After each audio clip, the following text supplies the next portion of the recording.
Ở bài này tôi sẽ hướng dẫn các bạn sửa một file dung lượng cao xuống thấp nhất có thể. Sau đây là một file max, chúng ta sẽ tiến hành sửa dung lượng. Các bạn có thể thấy trong file chỉ có một vài vật thể đơn giản. Tổng số mặt phẳng polygon chỉ tầm hơn 10.000. Tuy nhiên, dung lượng của file max này lại cao bất thường, tận gần 169 MB. Nếu giờ tôi xóa hết các vật thể này đi cho khung cảnh trống không và xếp file lại,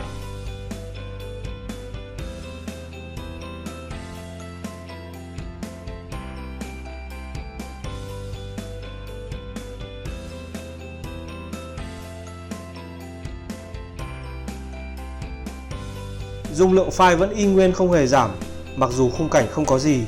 Như vậy, file này đã gặp lỗi hệ thống hoặc một vấn đề gì đó khác chuyên sâu hơn. Giờ để sửa file này, tôi sẽ sử dụng plugin Prune Scene của 3D Ground. Các bạn có thể tải phiên bản dùng thử tại địa chỉ sau: 3dground.net Product Prune Scene. Để tải về, các bạn nhấn vào Shareware Download.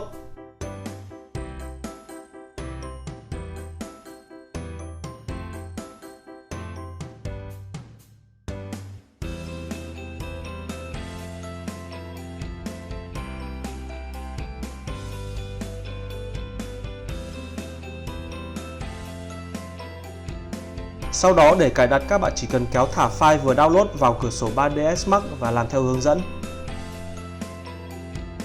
Sau khi cài đặt, các bạn khởi động Prune lên.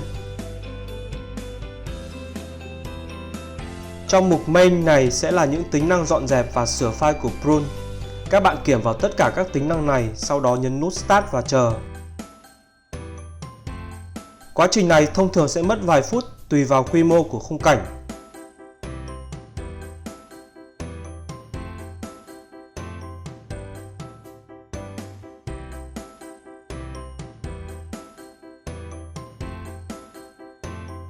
Khi chạy Prune xong, các bạn có thể thấy những mục bôi đỏ là những mục mà Prune đã sửa cho file của bạn. Bây giờ chúng ta sẽ xếp file vừa sửa lại. Các bạn có thể thấy là dung lượng đã giảm từ hơn 169 MB xuống chỉ còn gần 2 MB. Các bạn có thể tìm thêm những video bài giảng chất lượng khác bằng cách truy cập vào trang web Facebook của trường đào tạo thiết kế diễn họa công nghiệp T3D Art Design School theo địa chỉ sau: www.facebook.com T3D Art Design School viết liền. Để đăng ký học, các bạn nhấn vào nút Shop Now.